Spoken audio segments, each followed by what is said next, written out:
Hi everyone, I'm Cassie. Welcome to my channel. I still have allergies, so talking is slightly uncomfortable and just a tiny bit painful. So we're gonna see if I can do this, but I'm so excited. I am starting a series that I've wanted to do for months now, except it takes lots of planning. And I am going to be talking about 5 to 6 new books that are coming out every month in a multitude of different categories and giving you a little bit of a summary about them. Some of these books are some of the books that I looked up and that I want to read but don't know too much about.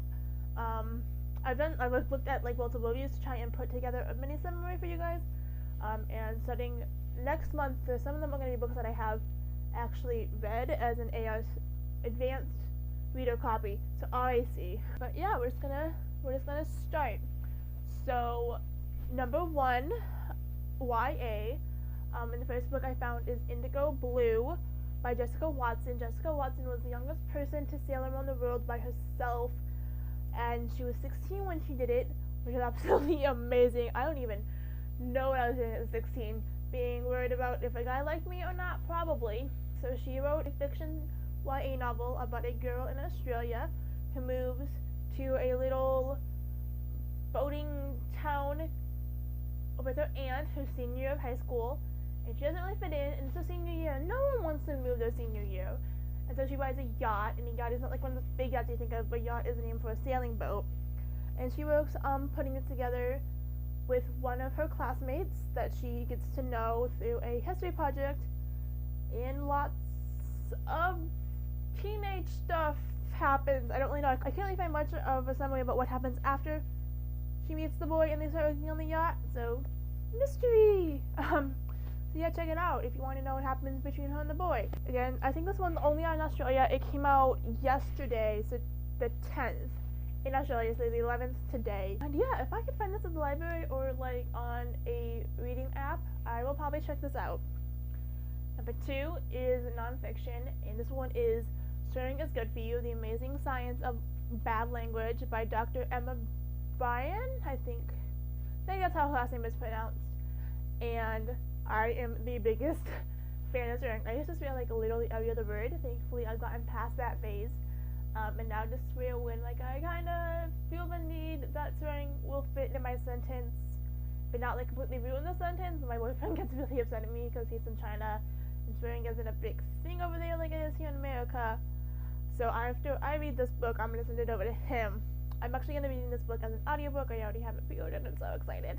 This book technically already came out as a Kindle version in November, but now it's being released as a physical book, an audiobook, and everything like that. And I'm so happy. So Dr. Bryan, I really hope that's how I would say last name, goes through the history, psychology, and science of swearing, and how swearing has been in language since the beginning of spoken language. I myself have done a little bit of research on swearing, so I know that swearing relieves stress, some kind of hormone for when you get hurt and you swear, that releases the hormone to help you deal with the pain. And there's also a saying that this bigger your vocabulary, the more you actually swear, the better you are at swearing. I don't know if that's true, so I really hope this book addresses it, and I will definitely be sending it to my boyfriend after I read it so that he can understand why I swear so much. And this book comes out January 23rd.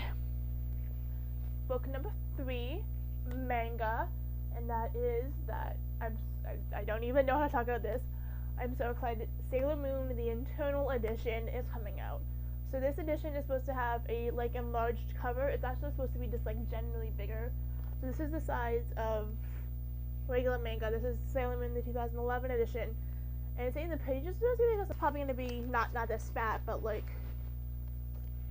size difference, maybe this big or maybe in between these two.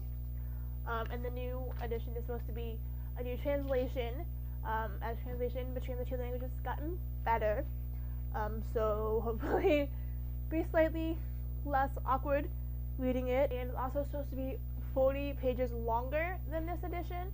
So this 2011 edition is 234 so pages of story. It's got a little bit of extras at the back, but story-wise it's 234 pages, and the new one's supposed to be 275 pages. So that's 40 pages longer then the 2011 edition with also bigger pages. I am so excited. I don't know if I'm going to be getting every single one because I already own the entire box series of the 2011 editions, but I'm definitely going to be getting this one. But if they do come out with a box set, I'll probably buy it anyway because I love Sailor Moon. Category number 4 is own voices. As we know, own voices have become a big thing, and I'm so excited for this category because I'm getting so sick of regular blonde white contemporary books. The last good contemporary novel I read was Jupiter Lemon's Happiness Index in sometime in the spring. I don't really remember when I read it.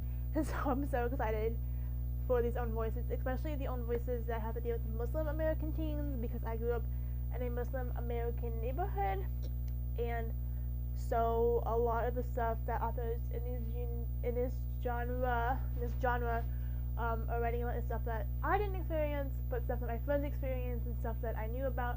I have to deal with now that I don't live in that neighborhood. If you couldn't tell, this one is going to be Love, Hate, and Other Filters by Sareem Ahmad, which comes out January 16th. Young adult who is a high school senior, and she has to deal with parents and family issues, but at the same time, something really bad happened in her town by someone with the same last name as her, and so the town thinks it was someone in her family, and suddenly everyone is super weary of her family and is turning against her, and she's experiencing real Islamophobia for the first time. And at the same time, she's going through regular girl stuff where she has a crush on a boy who finally might like her back, but her parents, this is the Muslim part, parents want her to get married right out of high school, like a lot of Muslim parents do, and a lot of my friends actually did. And her parents also want her to stay close to home and study something probably like lawyer or doctory, something that will make a lot of money, and has a guaranteed job, but she wants to go to New York and study film. And so it's a big mix of normal high school senior year stuff, but also talking about the really big topic of Islamophobia, which I don't understand. I get that not everyone grew up in a neighborhood like I did, which honestly I think is really sad because I grew up in a really peaceful and fun and loving neighborhood. I really hope that this changes people's minds. There's so many Muslim books coming out in the next couple weeks. I actually have 2 or 3 that I'll be talking about next month, and I'm so happy. And then the last category is children's, middle school grade, and the book I picked up for this one is Unicorn Quest, and I honestly just picked this out because of the name. But as I was looking through it, it sounds kind of interesting, a little bit confusing. It's like a mix between Chronicles of Narnia and Avalon River Magic, which is a series that I loved growing up. It wasn't that big. It was nothing like Chronicles of Narnia or Harry Potter. But when I went to summary for this book, it made me think of Avalon River Magic. And so it's these 2 sisters and their family who move into their aunt's old house in England. It's a Chronicle of Narnia thing where a part of the house takes them to this magical world. And in this world that they go to, there are 4 realms of magic, and the realms are all fighting over these unicorn artifacts. And so the unicorns have disappeared, and at some point one of the sisters goes missing, and she might have stolen a unicorn artifact. So her sister has to go find her, but also people from these magic realms are looking for her for this artifact. And then the sisters have to save the unicorns. I'm not really sure. I can't find out what's going on much after the sisters stole something part, and that they have to save unicorns. But it sounds really interesting. I probably won't read it, but yeah, if you know any young kids who are getting into reading, this would be a great read for them. All I've got. I will see you on Monday. Peace and screen time. So click over here to subscribe. Click over here to watch a video that YouTube thinks you will like and comment and tell me what you think about these books and if you want to read any of them. And yeah, that's all.